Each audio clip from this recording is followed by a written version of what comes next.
আজ 23 নভেম্বর। আজ ভারতীয় সঙ্গীতের কিংবদন্তি শিল্পী গীতা দত্তের জন্মদিন।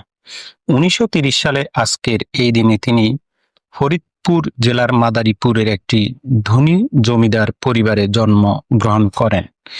পরিচালক অভিনেতা গুরু দত্তের সঙ্গে বিয়ের আগে তার নাম ছিল গীতা ঘোষ রায় চৌধুরী। বিয়ের আগে গীতা রায় নামে সুপরিচিত ছিলেন। 1942 সালে বাবা মায়ের সঙ্গে বোম্বের দাদারে একটি অ্যাপার্টমেন্টে থাকতে শুরু করেন। গীতা যখন 12 বছর বয়সী, ওই সময় সুরকার হনুমান প্রসাদ তার গান শুনে মুগ্ধ হন।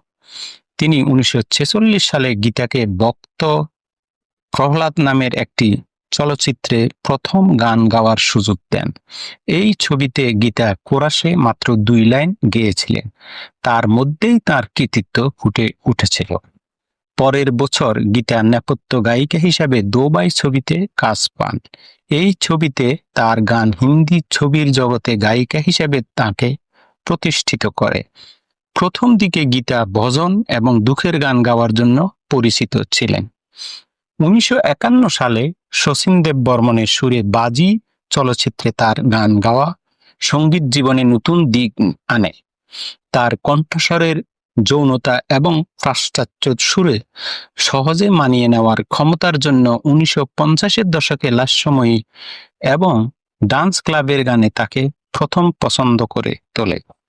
শচীন দেব বর্মন দো ভাই ছবিতে গীতার কণ্ঠের জাদু প্রথম ফুটিয়ে তুলেছিলেন। তিনি গীতার কণ্ঠের বাঙালি টানকে সুন্দরভাবে ব্যবহার করেছিলেন দেবদাস এবং পেয়াসা ছবিতে।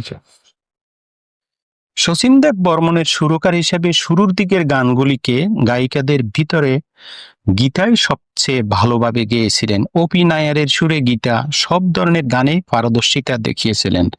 তিনি এবং লতা মঙ্গেশকর 1950-এর দশকে দুই প্রধান নেপথ্য সঙ্গীত শিল্পী ছিলেন। হিন্দি গান ছাড়াও গীতা দত্ত গুজরাটি ছবিতেও প্রধান নেপথ্য গায়িকা ছিলেন। তিনি গুজরাটি ভাষায় বিখ্যাত সুরকার অবিনাশ ব্যাসের সুরে বেশ কিছু গান গেয়েছিলেন। 1950-এর দশকের শেষ এবং 1960-এর দশকের শুরুতে গীতা বেশ কিছু বিখ্যাত বাংলা গান করেন।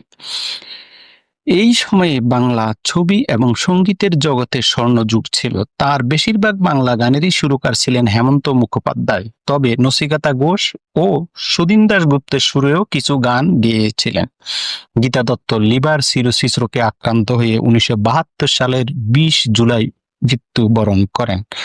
আজ তার জন্মদিনে চিন্তা সূত্র জানাচ্ছে আন্তরিক ভালোবাসা, শুভ জন্মদিন।